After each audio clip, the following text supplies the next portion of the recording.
Bien-aimés dans le Seigneur, nous sommes dans la joie, encore une fois, pour partager la parole avec vous, la parole qui libère, la parole qui restaure, la parole qui change les modes de vie.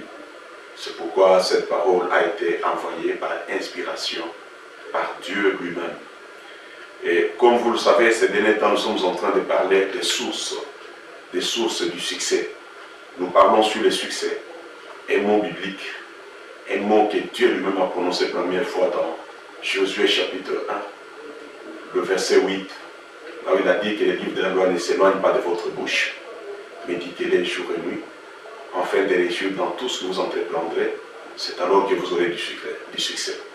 Donc nous trouvons que c'est Dieu qui a prononcé ce mot succès pour la première fois. Et le succès, comme nous l'avons déjà défini dans les émissions précédentes, le succès signifiait tout simplement la réussite. Le succès signifiait tout simplement les avantages qu'on tire d'un travail. Et le succès signifiait encore la victoire qu'on peut avoir dans un combat. Le succès, c'est tout ce que nous avons lorsque nous allons de gloire en gloire. Ça, c'est très important. C'est vrai, nous savons que le succès est combattu. Comme nous l'avons vu dans l'émission précédente, quand Jésus pouvait dire qu'il priait pour que Dieu nous délivre du malin. Ça, c'est très important. Le malin, c'est le diable. Le diable n'a pas une autre mission que de détruire, égorger et dérober. Mais nous, en tant qu'Église, en tant que serviteurs de Dieu, nous sommes tout simplement ceux-là, les instruments que le Seigneur utilise pour amener le peuple de Dieu à vivre le succès. Et ce n'est pas impossible, c'est possible, bien-aimés. La Bible dit tout est possible avec notre Dieu. Parce qu'en nous créant, quand il nous a amenés sur cette terre, il nous a amenés, c'est pour réussir, non pour échouer. C'est pourquoi avant de lire, avant d'entrer dans le vif de ce message, nous allons d'abord prier. Seigneur notre Dieu, nous te disons merci pour le temps merveilleux que tu nous accordes de partager la parole avec ton peuple, la parole qui libère, la parole qui délivre. Merci Seigneur, bénis tous ceux-là qui nous suivent. C'est dans le nom de Jésus, nous venons ici de prier et nous disons Amen. Donc, bien-aimés, encore une fois ce soir, nous continuons dans la deuxième source du succès. Et cette deuxième source du succès, nous l'avons déjà évoquée dans l'émission précédente, c'est la délivrance. La délivrance est très importante pour qu'une personne accède au succès. Sans délivrance, je crois que tout ce que nous ferons, vous allez vivre des blocages, vous allez vivre de grandes choses. Et nous avons dit que la délivrance, nous avons ce qu'on appelle l'autodélivrance.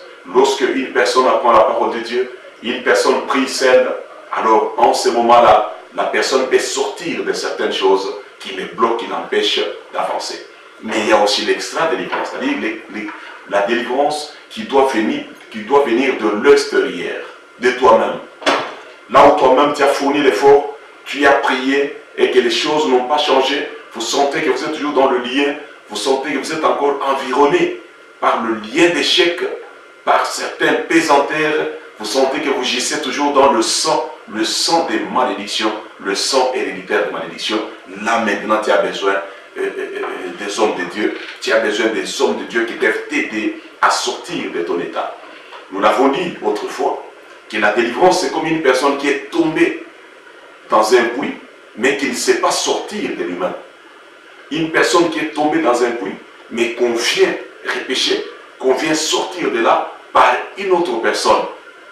Soit on lui envoie la corde, il tient la corde et il sort. C'est ça la délivrance. C'est dommage si aujourd'hui les églises ne peuvent pas parler de la délivrance. Mais or, le Seigneur Jésus-Christ lui-même, il a parlé de la délivrance comme étant une source du succès. Comme étant une source du succès.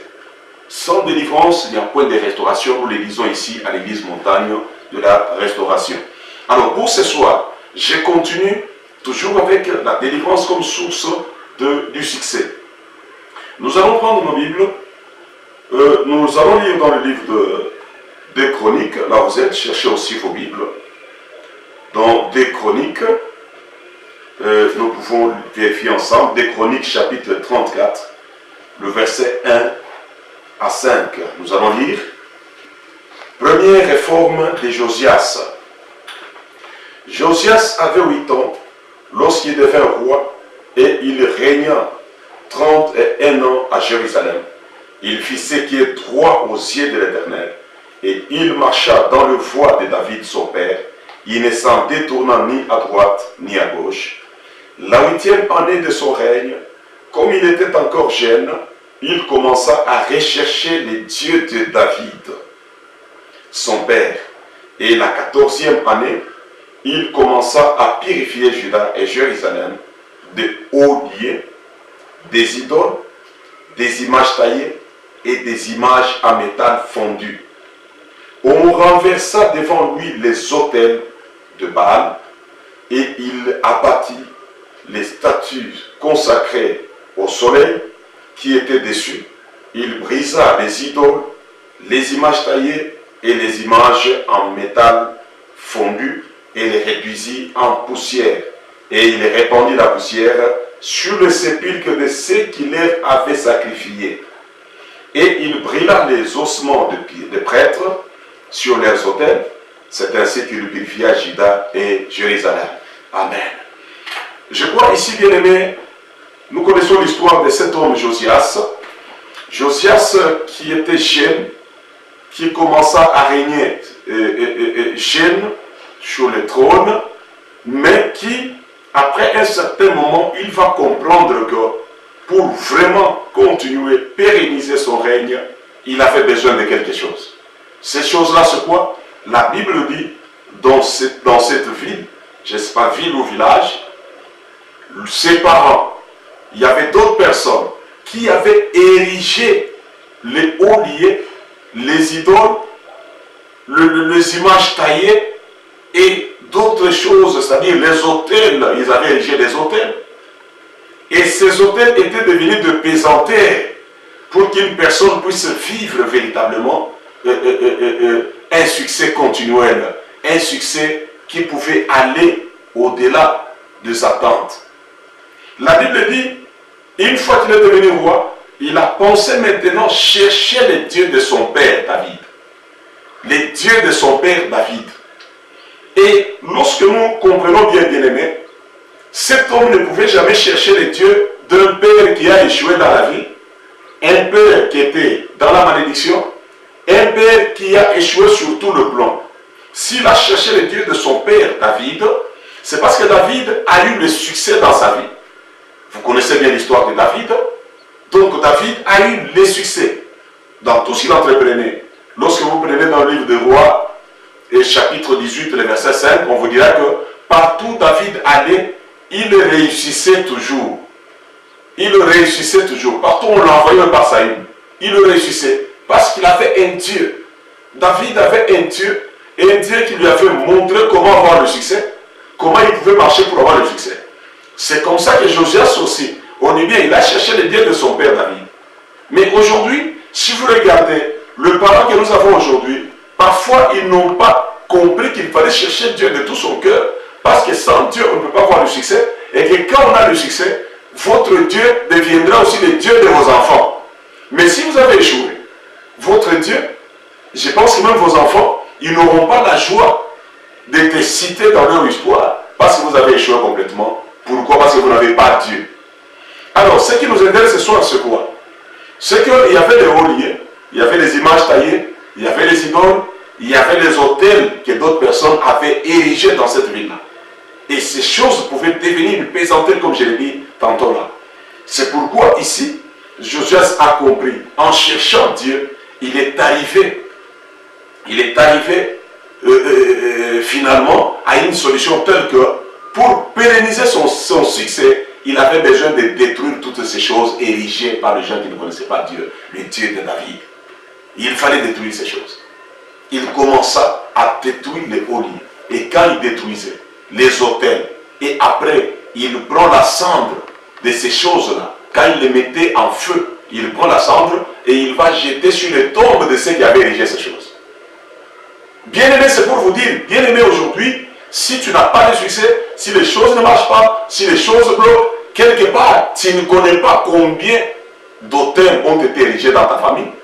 Les autels dans l'endroit où vous êtes nombreux dans une société, dans un pays comme celui-ci, dans votre famille propre, il y a des hauts lieux, des images taillées, des idoles, il y a les autels érigés. Avant que toi tu sois là, ces choses ont été érigées avant que toi tu sois là. Et si tu n'as pas encore détruit ces choses, si tu ne renverses pas ces choses, il est difficile que tu puisses percer. Il est difficile que tu puisses avoir le succès. Ça, c'est très important, bien-aimé. C'est pourquoi il y a des gens qui sont dans les églises, qui prient du matin au soir, mais vous trouvez qu'ils sont toujours bloqués, les choses ne marchent pas, parce qu'ils n'ont pas encore fait l'examen de conscience. Pour essayer de voir, poser des questions dans la famille, et voir qu'est-ce qui ne marche pas. Qu'est-ce qui fait que nous soyons toujours, nous faisons du surplace. Nous sommes toujours là, nous n'avançons jamais, le succès est loin de nous. Regarde bien dans ta vie, il y a des hôtels, il y a des oliers, il y a des idoles, il y a des images taillées qui te freinent, qui te bloquent.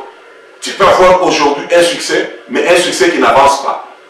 Un succès qui ne fait pas quelques années. C'est dans quelques jours. Tu peux trouver le travail, tu peux trouver l'argent, tu peux trouver le bonheur, mais le bonheur qui ne dure pas.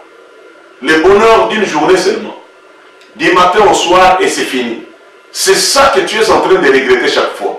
Quand tu regardes ta vie, lorsque tu veux seulement saisir le succès, quelque part le succès te fuit, te sort entre les mains. Et dans peu de temps, tu t'es toujours dit, parfois tu dis à ta femme, tu dis à ton mari, pourquoi nous, la joie ne dure pas, la bénédiction ne dure pas, ça ne dure pas. C'est dans quelques jours, dans quelques mois, et c'est fini. Nous revenons encore à la case du départ. C'est parce qu'il y a des oliers, il y a des idoles dans votre vie, même dans votre famille, même des hôtels qui ne sont pas encore renversés. Tous les gens qui ont cherché Dieu de tout leur cœur, ils ont commencé toujours par renverser ces choses. Ils ont commencé toujours à renverser les hôtels qui ont été érigés. On dit bien les hôtels de Baal. Qu'est-ce que cela signifie, bien-aimé?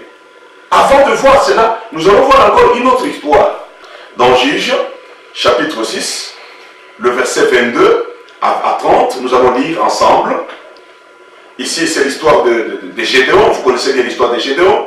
Cet homme-là, un jour, Dieu lui est apparu en lui disant que tu es vaillant héros. Et quand Dieu a dit tu es vaillant héros, il n'a pas compris. C'est la potentialité que Dieu avait vue en Gédéon. En Gédéon, Dieu voyait un champion. Dieu voyait un homme qui devait avoir le succès. Il voyait un homme qui pouvait remporter de grands combats, qui pouvait remporter de grandes victoires. Mais cela n'arrivait pas. Jusqu'à ce que Gédéon lui-même a dit, écoutez, pourquoi tu m'appelles vaillant héros? Parce que j'appartiens à une tribu, la moindre d'émanation de mon pays.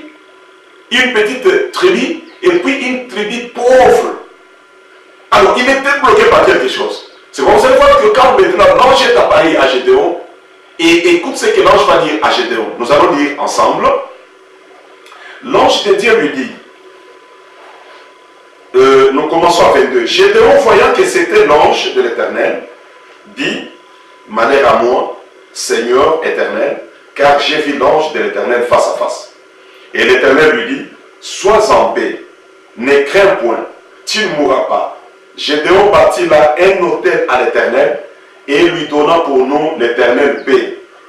Il existe encore aujourd'hui à Ophra, qui appartenait à la famille d'Abiézer.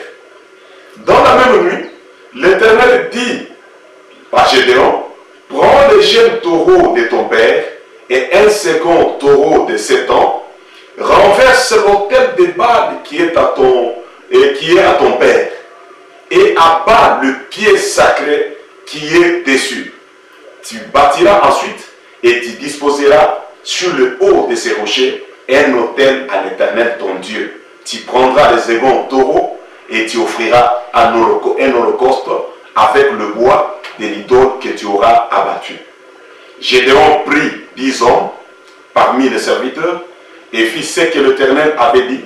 Mais comme il craignait la maison de son père et le gens de la ville, il l'exécuta de nuit et non du jour. Lorsque les gens de la ville se firent lever de bon matin, voici l'autel de Baal était renversé, les pieds sacrés placés dessus étaient abattus, et le second taureau était offert en holocauste sur l'autel qui avait été bâti. Ils se dirent l'un à l'autre, qui a fait cela? Et ils s'informèrent et firent des recherches. On leur dit, c'est Gédéon, fils de Joas, qui a fait cela. Alors les gens de la ville dirent à Joas, fais sortir ton fils et qu'il meure, car il a renversé l'autel de Baal et abattu les pieds sacrés qui étaient dessus. Amen. Bien aimé, vous voyez que pour que Gédéon puisse avoir le succès et devenir véritablement ces vaillants héros, il avait besoin de quelque chose. C'est ce que Dieu est venu révéler à Gédéon par l'ange interposé. Il dit, écoutez, tu t'élèves, tu détruis les autels de Baal qui ont été érigés par ton père, les autels de ton père, les autels de Baal, tu dois d'abord les renverser et là maintenant tu peux me bâtir un autel au nom de l'Éternel. Il avait déjà bâti un autel avant, des renversés. Il avait déjà bâti un autel pour l'Éternel avant de renverser les autels de Baal qui ont été érigés par son père. Et Gédéon a compris, il s'est levé, il a pris 10 hommes, il est parti de nuit, comme il éclairait les gens de la ville, il a détruit, il a renversé tous les autels. Bien aimé, je voudrais te dire que les autels peuvent représenter tout simplement les alliances faites par les autres, pendant que tu n'étais pas encore né. Ou même quand tu es déjà né, mais tu es encore jeune. Les alliances faites par le parent, par le grand-parent, par d'autres personnes à ton insu. Les autels peuvent représenter les erreurs commises par tes parents dans leur vie, avant ton arrivée dans ce monde, même pendant que tu es dans le monde. Il peut y avoir des erreurs commises par le parent, et ces erreurs maintenant vous amènent, vous apportent de malheur, et vous ne savez pas accéder au succès. Et les autels peuvent représenter aussi le parole des malédictions prononcées à votre endroit. Prononcées en votre endroit, par le grand-parent, peut-être par vos parents, par d'autres personnes dans cette vie. Dans cette vie. Alors, écoute bien aimé, pourquoi nous parlons de ces choses? Vous savez, dans le monde, il est dit ceci. Les hommes passent, mais les institutions restent. Ça, c'est très important. Il faut comprendre et saisir cela. Dans le monde, il est dit, les hommes passent et les institutions restent. C'est vrai. Et aussi dans le monde spirituel, dans la succession des générations, des grands-parents aux parents, des parents à vous. Donc, les hommes peuvent passer, mais ce qu'ils ont érigé comme autel peuvent rester en train d'embrouiller toute une génération. Ça, il faut bien comprendre. Ils peuvent passer, les grands-parents peuvent passer. Qu'est-ce que les parents ont fait? Tes parents, toi, ont fait? S'ils ont constaté qu'il y avait des eaux liées, il y avait des autels érigés dans votre famille, et ces autels-là, c'était des alliances faites, des erreurs commises, et même des paroles de malédiction prononcées. Qu'est-ce que les parents ont fait? S'ils n'ont pas connu Dieu, c'est sûr qu'ils n'ont rien fait. Pour que ces autels soient renversés, afin que vous puissiez maintenant aller aussi faire le succès dans tout ce que vous faites et réussir dans votre vie. Et quand les parents sont venus, ils n'ont rien fait. Peut-être les parents aussi ont érigé d'autres autels. Et ces autels qui embrouillent maintenant la situation des enfants. Bien aimé, je voudrais vous dire, parlons des alliances d'abord. Il y a des gens qui ont fait des alliances. Parce que les alliances peuvent être faites, notamment dans le monde visible, tout comme les alliances peuvent être faites dans le monde visible ici. Et ces alliances-là embrouillent maintenant la vie des enfants. Aujourd'hui, notamment ta vie aussi. Il y a des parents qui sont dans le monde des ténèbres, dans la sorcellerie. Et nous avons vu dans beaucoup de films, nous avons entendu, nous qui écoutons les autres, les gens peuvent aller dans le monde des ténèbres, arriver là-bas, ils se font des alliances. Des gens, par exemple, bon, écoutez, voilà, nous allons, dans ma famille, je vais vous sacrifier tel enfant. Je vais sacrifier le travail de tel enfant. Je vais sacrifier le mariage de tel enfant. Je vais vous sacrifier peut-être la fécondité de tels enfants. Et la maman, ou bien le papa qui est dans le monde des ténèbres, il a fait ses alliances là-bas et il ne peut jamais vous les dire. Même si aujourd'hui il peut connaître le Seigneur, s'il n'a pas encore révélé ces choses-là, vous allez voir, il y a d'autres parents qui vont vous dire toujours, non, mon enfant, persévère toujours avec la prière, persévère avec la prière, et moi je ne connais rien. Il y a eu des alliances comme ça. Et vous allez voir que vous, les enfants, vous allez tout faire. Et tout sera noir dans votre vie pour accéder au succès. Vous n'accéderez jamais au succès. Parce qu'il y a des autels qui ont été érigés par les parents. Et ces autels sont des alliances. Des alliances faites par les parents. Ils ne vous ont pas dit cela.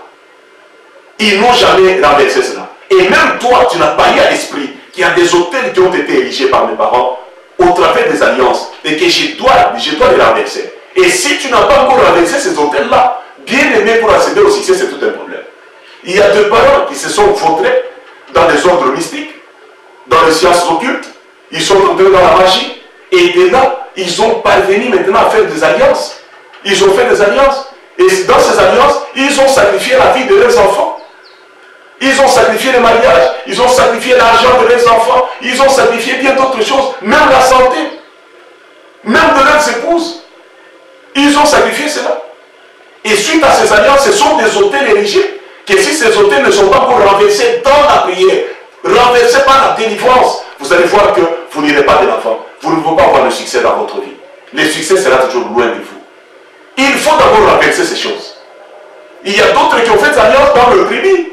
Certains tribus, vous allez trouver par exemple, le femme ne trouve pas de mariage, mais peut trouver du travail facilement. Il y a les hommes qui ne trouvent pas de travail, qui sont dans le chômage continué. Il y a certaines situations qui se passent dans leur vie qui ne comprennent même pas, suite aux alliances des autres. Les alliances, ce sont des autels aussi érigés, les autels de Baal, érigés par d'autres personnes. Et que si tu ne les as pas encore renversés, pour renverser toutes ces alliances là-bas, vous allez voir que vous ne pouvez pas avancer, vous ne pouvez pas arriver au succès. Ça sera compliqué pour vous. Bien aimé, ce que je vous dis est vrai. Essayez de poser des questions, vous allez voir. Aucun parent ne peut dire à ses enfants que mes enfants, votre souffrance, c'est moi. Aucun enfant qui s'est vautré dans la magie, dans les sciences occultes, ne peut pas dire à ses frères, même à ses parents, que cette souffrance, c'est moi qui est à la base. Il ne peut pas dire cela. Il ne peut pas dire cela. Donc c'est pour vous dire, bien aimé, il faut d'abord renverser les autels. Il faut renverser les autels. Et nous les renversons par la prière. Nous les renversons par la délivrance. Et la deuxième catégorie, nous avons dit, sont les erreurs commises. Les erreurs commises dans la vie, le parent peut commettre des erreurs. Vous pouvez voir qu'il y a des parents qui ont couché avec des femmes d'autrui. Il y a des parents qui ont détourné des choses d'autrui. Il y a des parents qui ont touché au fétiche. Il y a des parents qui ont fait des choses abominables dans leur vie. Et en faisant ces choses, parfois ils ne se sont pas convertis. Ils sont morts comme ça. Ou bien même s'ils ne sont pas encore morts, ils sont toujours incrédibles. Et c'est là, ces erreurs peuvent être néfastes pour la vie des enfants. Et vous verrez que les enfants ne peuvent pas accéder au succès. Ça c'est très important, bien aimé. C'est pour ça que vous allez voir que la malédiction, lorsque nous lisons dans Deutéronome, vous verrez que la malédiction se succède. Ça se succède. Quand vous prenez dans le livre de Deutéronome, nous prenons Deutéronome chapitre 28, lisons ensemble avec moi, nous lirons au verset 45, vous allez voir, pour ceux-là qui ont commis deux erreurs, qui ne sont pas réparés, ne sont pas repentis, ils n'ont pas donné leur vie au Seigneur, cela peut devenir le problème pour les enfants, pour la descendance. Nous lisons. Toutes ces malédictions viendront sur toi et te poursuivront et seront ton partage jusqu'à ce que tu sois détruit parce que tu n'auras pas obéi à la voix de l'Éternel ton Dieu, parce que tu n'auras pas observé ses commandements et ses lois qu'il te prescrit. Elles seront à jamais pour toi et pour tes descendants comme des signes et des prodiges. Je répète le verset 46. Elles seront à jamais pour toi et pour tes descendants comme des signes et des prodiges. Ici, bien aimé, nous comprenons une seule personne. C'est comme nous l'avons vu dans Ézéchiel, chapitre 18, le verset 1. Lorsque vous lisez le verset 1 jusqu'à 4, la Bible dit, les parents ont mangé des raisins verts, mais ce sont les dents des enfants qui sont agacées. Donc les erreurs commises par le parent. Et cela maintenant, c'est les enfants qui payent cher les erreurs commises par les parents. Parce que tout ce que nous faisons, il faut savoir que nous sommes en train de léguer, nous laissons un mauvais héritage aux enfants. Et ça se transmet. C'est quoi Dieu est révélé ici, en disant que ce que toi tu as fait, en n'obéissant pas à la loi de l'Éternel, à la parole de Dieu, voilà ce que Dieu est en train de créer aux enfants. Donc les erreurs commises sont aussi des autels qui ont été érigés par des parents, que si nous ne faisons pas attention, si nous ne les renversons pas, et vous allez voir que nous aurons difficile à accéder au succès. Et nous pouvons le renverser par la repentance, par la conversion, en acceptant Jésus de tout son cœur, en dévoilant toutes ces choses faites. En dévoilant toutes ces choses faites. Lorsque vous lisez dans le livre d'Actes des Apôtres, que nous pouvons lire rapidement, vous allez voir quelque chose. Dans Actes des Apôtres, nous lisons ensemble, vérifiez avec moi. Actes des Apôtres, chapitre 19. Nous lirons le verset 19 aussi. Nous commençons à 18, la Bible dit. Plusieurs de ceux qui avaient cru venaient confesser et déclarer ce qu'ils avaient fait. Et un certain nombre de ceux qui avaient exercé les arts magiques, ayant apporté leurs livres, les brûlèrent devant tout le monde. On en estima la valeur à 50 000 pièces d'argent. C'est ainsi que la parole du Seigneur croissait en puissance et en force. Bien aimé, c'est pour vous dire que pour les erreurs commises par les parents, par les grands-parents, toi aujourd'hui qui connais le Seigneur, si les parents sont encore vivants, en acceptant le Seigneur Jésus, en se repentant de ce qu'on a fait, soit les alliances faites, soit les erreurs commises, soit les paroles de malédiction prononcées sur les enfants et sur les autres. Alors, quand on s'attend au Seigneur Jésus, on se répand, on accepte de se convertir, on dévoile ces choses devant le serviteur de Dieu, et on prie, comme Jésus a dit à l'Église, je vous donne le pouvoir sur la terre de marcher sur le scorpion, sur le pouvoir satanique. Il a dit encore, je vous donne le pouvoir de lier sur la terre ce qui sera lié dans le ciel. Bien aimé, je te rassure, une fois qu'on a dévoilé ces choses, on se répand de ces choses. Le haut lié, c'est une manière de renverser les autels, de renverser le haut lié, de renverser les idoles qui ont été érigés par nos parents, même nos grands-parents. Et en ce moment-là, le sang de Jésus va nous sanctifier et nous allons répartir de bons pieds.